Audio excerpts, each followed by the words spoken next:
Hey, Dan here with Dan C Speaks, helping people reach higher. I really hope you had a great Sunday. I know I did. I went to church today. It was a great message. We're talking about finding silence. And we came out, we had something to eat, we spent some family time. Now I'm home. And I want to share with you what I read today in the Superbook.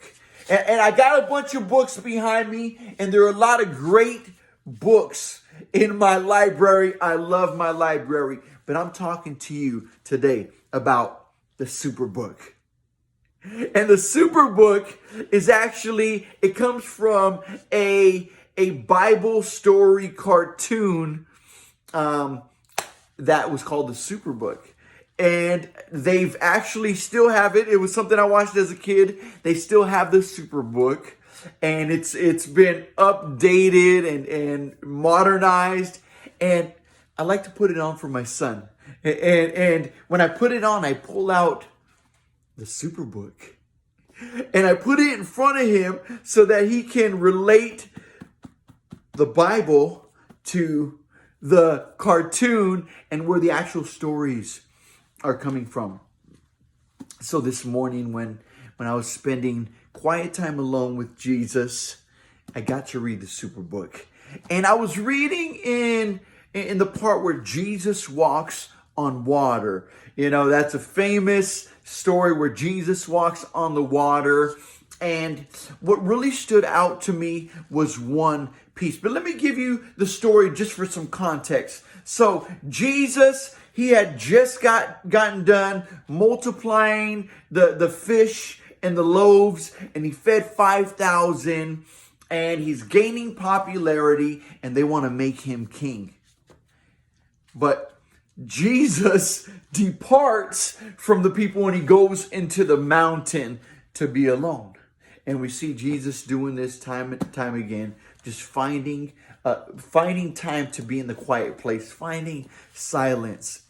And he goes to be alone. His disciples, they go to a boat and wait for Jesus. But guess what?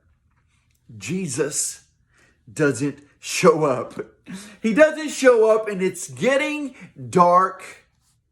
And that stood out to me. How many times in our lives are we in a dark, dark place, waiting for Jesus to show up, waiting for him to intervene in our situation? And the disciples are here, and it says it was not only dark, a storm started happening, and the wind started blowing, and they rowed about 4 to 5 miles.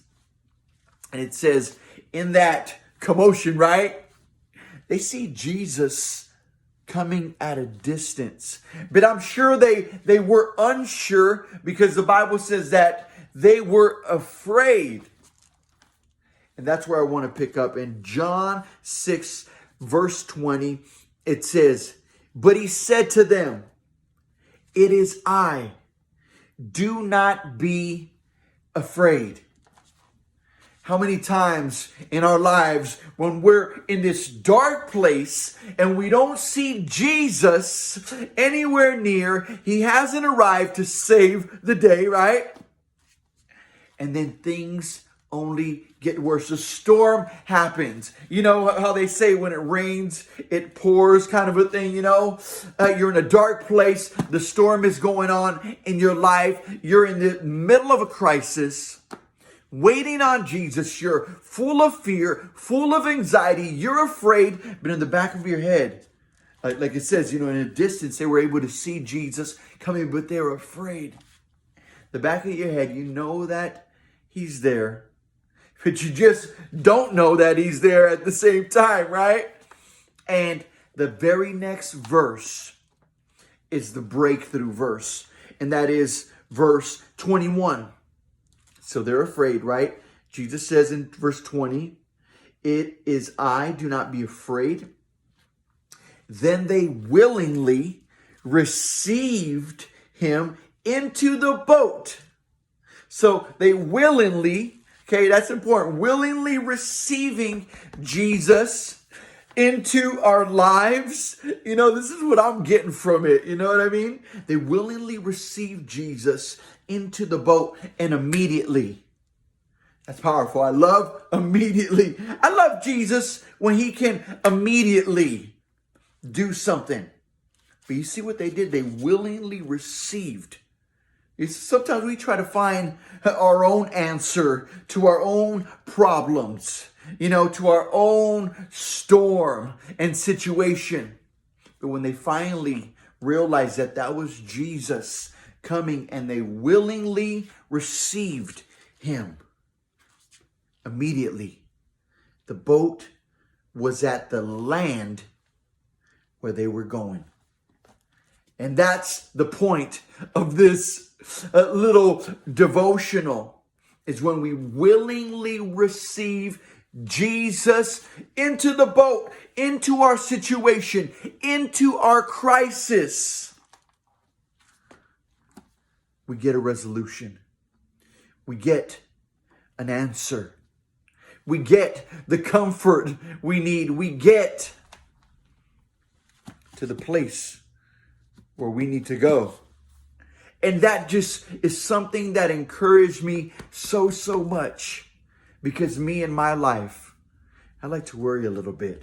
And when there's a storm and it's getting dark and I'm wondering where God is and where are you, Lord? I know that he does not want me to have fear. He does not want me to live afraid. He wants me to know that it's him coming. It's him. And when I willingly receive him into my crisis, this world is in a crisis. You may be in a crisis.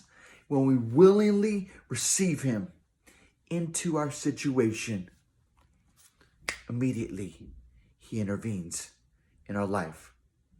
Well, my friend, I love you. I'll leave you with that. And I pray that you are well this week. God bless you, and see you again.